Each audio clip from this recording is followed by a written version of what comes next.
Isa ang patay at 7 ang sugatan matapos maatrasan ng dambuhalang truck. Ang 7 sasakyan sa southbound lane ng C5 Kalayaan sa Makati City. May nusugaw si Jay Sabale. Live. Jay. Karatuluyan na nga naitabi sa gilid ng kalsada itong truck na umatras at naka-aksidente nga ng 7 pang sasakyan at nag-iwan ng 7 sugatan at 1 patay. Narito ang report.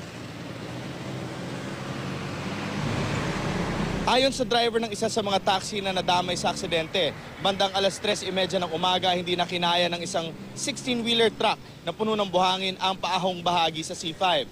Habang nasa center lane daw ito, umatras ang truck.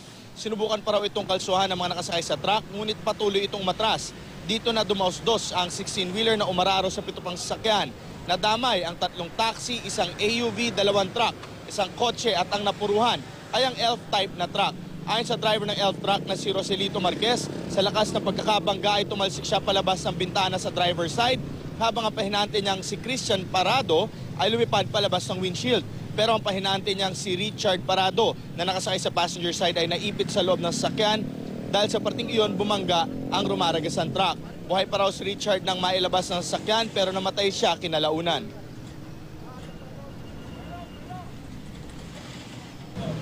Ako, panglima ako sa mga sasakyan na nadali niya. Nakailag ako pero nadali pa rin yung likuran ko. Nadali yung pasahero kong babae, may sugatan. Ang bilis sir, umatras. Kaya nga di ko ka hila kasi pasunod ako eh.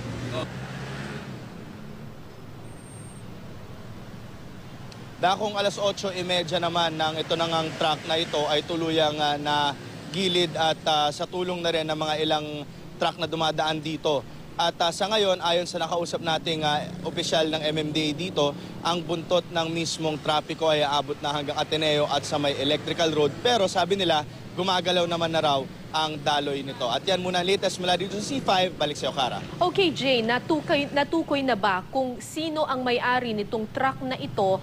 At kasi syempre dapat panagutan nila ng kumpanya at least yung namatay at saka yung mga sugatan at yung mga damage na naidulot nitong aksidenteng ito.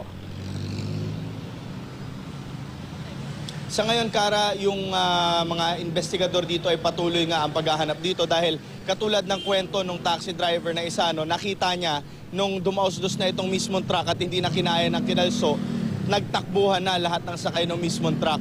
So hanggang ngayon ay hinahanap pa ang may-ari at maging yung mga sakay ng mismong dumausdos na truck. Kara? Maraming salamat sa iyo, Jay Sabale.